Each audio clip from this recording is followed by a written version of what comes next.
Hello guys, আজকে আমি আপনাদের দেখাবো কি করে আপনারা নিজের ফোনের যে OLX অ্যাপ থাকে সেই অ্যাপে কিভাবে আপনারা অ্যাকাউন্ট ক্রিয়েট করবেন এবং আমরা জিনিসপত্র কিনতে পারবেন। তো চলুন ভিডিওটা শুরু করা যাক।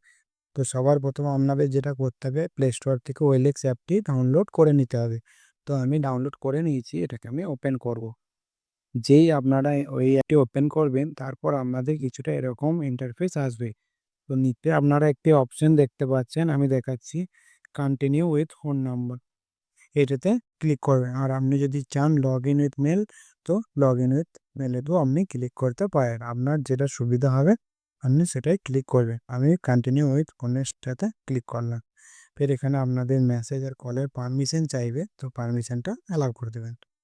পারমিশন অ্যালাউ করার পর উপরে দেখতে পাচ্ছেন এই জায়গাটায় আপনাদের যে মোবাইল নাম্বারটা আছে সেটা এন্টার করবেন। তো আমি একবার এন্টার করে নিই, ফের আপনাদের আমি দেখাচ্ছি। তো আপনারা দেখতে পাচ্ছেন এখানে আমি মোবাইল নাম্বারটা এন্টার করে দিয়েছি।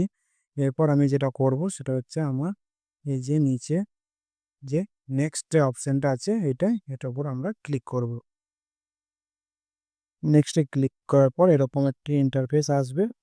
তো আপনার কিছুক্ষণ ওয়েট করবেন, দেখবেন তারপর এরকম একটা আপনার লোকেশনের পারমিশন চাইবে। তো লোকেশনের পারমিশনটা আপনারা এখান থেকে ফাইন্ড মাই লোকেশন ক্লিক করবেন এবং এটাকে অ্যালাউ করে দেবেন। এর সাথে আরও যদি ২-৩টে পারমিশন চায় সেই পারমিশনগুলোও আপনারা অ্যালাউ করে দেবেন।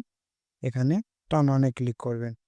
তাই এটাকে পপআপ আসবে, পপআপটা কেটে দিলেন, দেখবেন এখানে আপনাদের OLX অ্যাপটি ওপেন হয়ে গেছে। এবার এখান থেকে আপনারা জিনিসপত্র কেনাকাটা করতে পারবেন।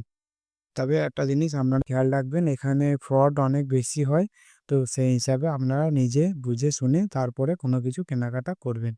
তো আজকের ভিডিওতে এইটুকুই। চলুন দেখা হবে অন্য কোনো নতুন ভিডিওতে। ততক্ষণের জন্য গুড বাই।